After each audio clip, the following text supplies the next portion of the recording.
Today we will study simultaneous linear differential equation. In this we study two type of differential equation. One is ordinary simultaneous linear differential equation and second is differential equation of the form dx over p is equal to dy over q is equal to dz over r. तो दो तरह की युगपत अवकल समीकरण हम इसमें पढ़ रहे हैं, जिसमें एक तो साधारण युगपत अवकल समीकरण दे रखी होंगी, मतलब तीन चरों में जैसे x, y और t में दो समीकरणें दे देगा, तो उनसे अपन सॉल्यूशन निकालेंगे. जैसे x, y, t में एक इक्वेशन लिख दी और ऐसे ही x, y, t में दूसरी इक्वेशन लिख दी. तो x और y यहाँ पर परतंत्र चर हैं और t स्वतंत्र चर है.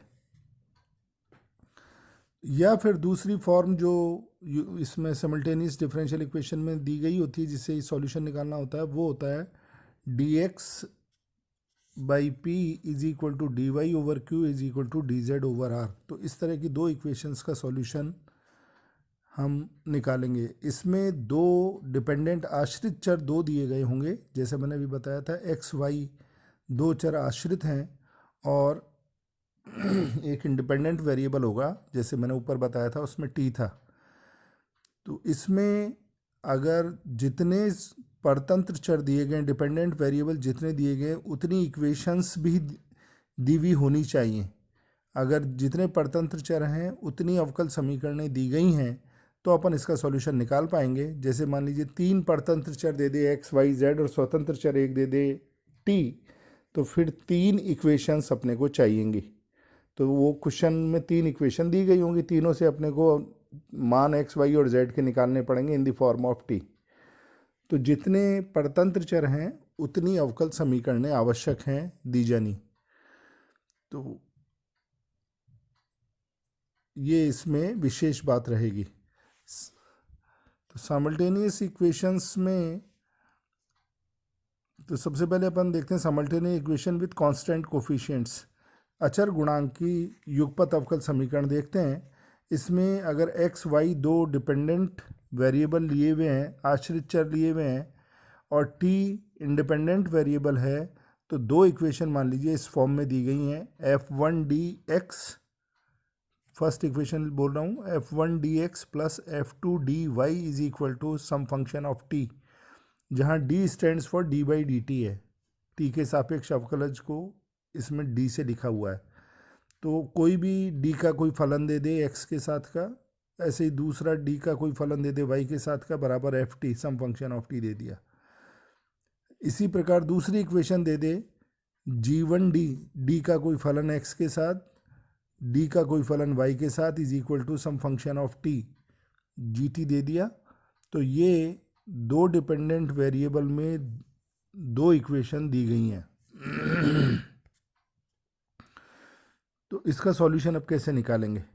तो इसका सॉल्यूशन निकालने के लिए मान लीजिए अपन इसमें से जो जो इक्वेशन थी नंबर 1 और 2, इनमें से या तो x या y विलोपित करेंगे. मान लीजिए अपन y विलोपित करना चाहते हैं, तो फर्स्ट इक्वेशन को अपने को g1d से ऑपरेट करना पड़ेगा, मल्टीप्लाई नहीं करना पड़ेगा. ध्यान देना, इसीलिए पहले मल्टीप्लाई लिख के मेरा काटा हुआ है ये, कि ये मल्टीप्लाई जो लिखा हुआ है ये मल्टीप्लाई नहीं होता, ये ऑपरेट होता है. जैसे डिफरेंशियल ऑपरेटर ऑपरेट करते हैं वैसे ही करेंगे.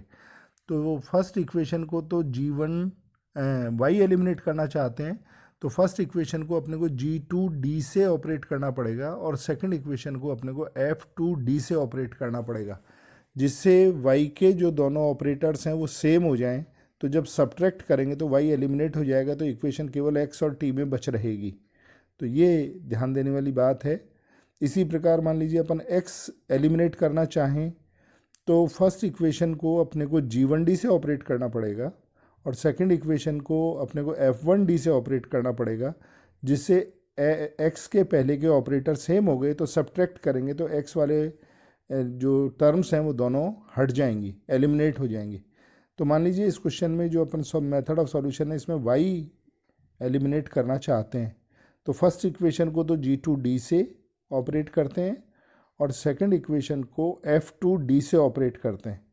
तो इक्वेशन जो बन रही है वो बन जाएगी G2D F1dx plus G2D F2dy is equal to G2DFT।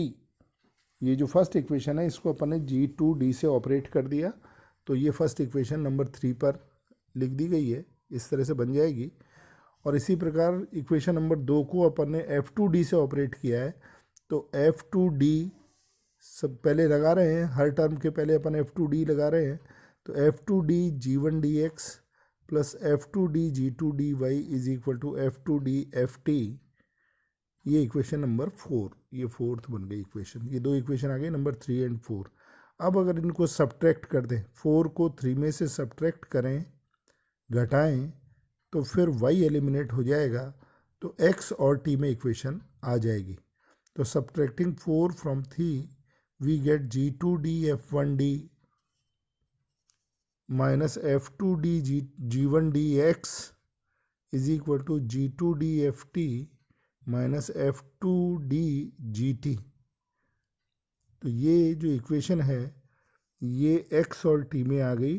x dependent variable है, t इंडिपेंडेंट वेरिएबल है, तो ये कुछ इस रूप FD, f कैपिटल लिख दिया है, अलग है कुछ, जो भी बनेगा उसी को लिख दिया है, FDX is equal to FT।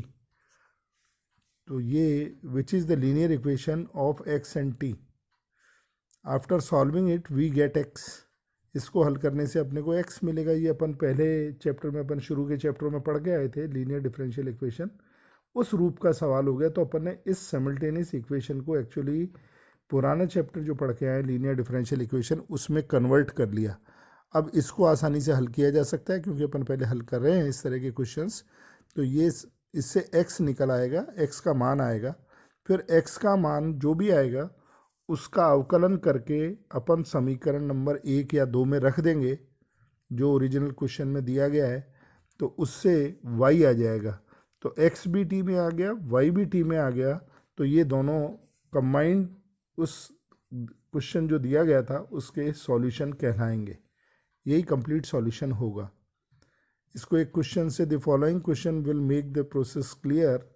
एक क्वेश्चन की सहायता से अपन इस प्रोसेस को ठीक तरह से समझ लेते हैं जिससे कोई प्रॉब्लम नहीं आएगी। इस तरह के क्वेश्चन सारे फिर इजीली अपन सॉल्व कर पाएंगे। जैसे मान लीजिए क्वेश्चन ले लेते हैं, solve dx by dt minus 7x plus y is equal to 0 and dy by dt minus 2x minus 5y is equal to 0। ये थोड़ा इजी क्वेश्चन ले लिया है जिसमें राइट हैंड साइड 0 है। तो 0 होने पर अपने को पी आई वगैरह, जब अगर linear differential equation with constant coefficient बनेगी तो पी आई नहीं निकालना होगा, इतना सा एक छोटी सी बात रहेगी। अदरवाइज़ इसको पहले देखते हैं और वहाँ डिस्कस करेंगे कि सी एफ पी आई वगैरह कब निकालना है और कैसे आया है।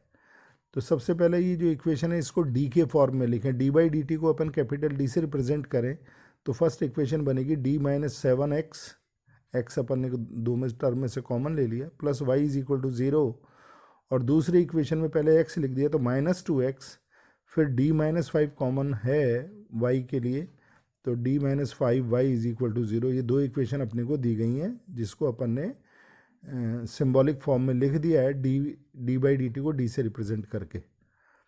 अब चूंकि y एलिमिनेट अपन करना चाहते हैं तो फर्स्ट इक्वेशन को ही ऑपरेट करना पड़ेगा d माइनस 5 से।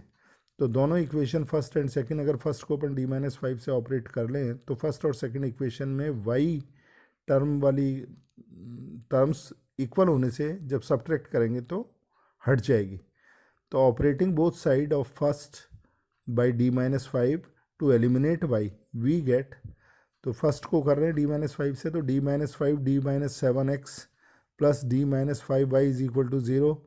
अब 2 को इस 3 में से सब्ट्रैक्ट करें, subtracting 2 from 3 then we get d minus 5 d minus 7, और ये माइनस 2x था तो सब्ट्रैक्ट करें तो प्लस 2 में बच जाएगा, तो x y की टर्म कैंसिल हो जाएंगी बराबर 0। तो ये आ गया d square minus 12d plus 37x is equal to 0। ये अब अचर गुणांक की रेखिक अवकल समीकरण बन गई जिसमें अवकलजों के गुणांक अचर हैं और राइट हैंड साइड 0 है। तो अचर गुणांक की रेखिक अवकल समीकरण में अपने को सी एफ और पी आई जो अपन पिछले चैप्टरों में पढ़ के आए हैं बिल्कुल ठीक उसी तरह से सॉल्व करना है। तो एक्चुअली देखा जाए तो ये सिमल्टेनियस वाले क्वेश्चंस को अपन ने पीछे जो पढ़ा है उनमें कन्वर्ट कर लिया है और वो अपन हल करना जानते हैं, उनको हल करके इसका सॉल्यूशन निकालते हैं। तो सभी आगे वाले चैप्टर में ज़्यादातर ऐसा ही होगा कि जो पीछे बेसिक चैप्टर्स पढ़े हैं उन पर ले आएंगे अपन सारे क्वेश्चंस को डाइवर्ट करके, और फिर उनका सॉल्यूशन निकालना जानते हैं, उसी तरह से सॉल्यूशन निकाल के और क्वेश्चन को सॉल्व करेंगे। तो दिस इज ये पता लगी गया अपने को कि अचर गुणांक की रेखिक अवकल समीकरण है। तो इसमें फिर इसकी सहायक समीकरण लिखने के लिए सहायक सी एफ निकालने के लिए ऑक्सिलरी इक्वेशन इसकी सहायक समीकरण लिखी 4 की, तो वो आ गई m square minus 12m plus 37 is equal to 0। जहाँ अपन ने डी की इसमें x is equal to e की पावर एम एक्स रख रहे हैं, एम जेड लिख लो भले ही, वो लिख रहे हैं, तो फिर सहायक समीकरण बन गई m square minus 12m plus 37 is equal to 0। इसके रूट निकाले तो minus b plus minus under root b square minus 4ac upon 2 इसे कैलकुलेट किया तो ये आ गया 6 प्लस माइनस आएटा। तो इसका सी एफ हो गया E raise to the power 6t, क्योंकि इंडिपेंडेंट वेरिएबल t है। A cos T plus B sine T, C1 C2 लेते हैं या ए बी ले लिया है, कोई उससे फ़र्क नहीं पड़ता है। तो ये x की वैल्यू आ गई, क्योंकि पी आई यहाँ नहीं निकालना है, राइट हैंड साइड में 0 है इक्वेशन नंबर 4 में। अगर यहाँ राइट हैंड साइड में भी कोई टर्म होती तो उसको d-5 से ऑपरेट करके मान निकालते और फिर पी आई कैलकुलेट करते, आगे वाले क्वेश्चंस में करना होगा, तो वो अभी यहाँ पर नहीं है। तो x का मान आ गया e की power 6t a cos t plus B sine t, ये सॉल्यूशन एक तो x का आ गया। इसी तरह से अपन y का भी वैल्यू, y की वैल्यू भी t के टर्म्स में निकालेंगे, तो x और y जो दोनों सॉल्यूशन आएंगे वही कंप्लीट सॉल्यूशन कहलाएगा क्वेश्चन का। अब x t आ गया तो इससे अपन dx बाई dt निकाल लें, मतलब dx निकाल लें, तो ये x और dx अपन जो 1 और 2 क्वेश्चन में दी गई थी इक्वेशन उनमें रखने से y आ जाएगा, जिसमें अकेला y होगा उसमें रख देंगे। तो dx बाई dt निकाल रहे हैं, तो 6 E raise to the power 6t आई गया।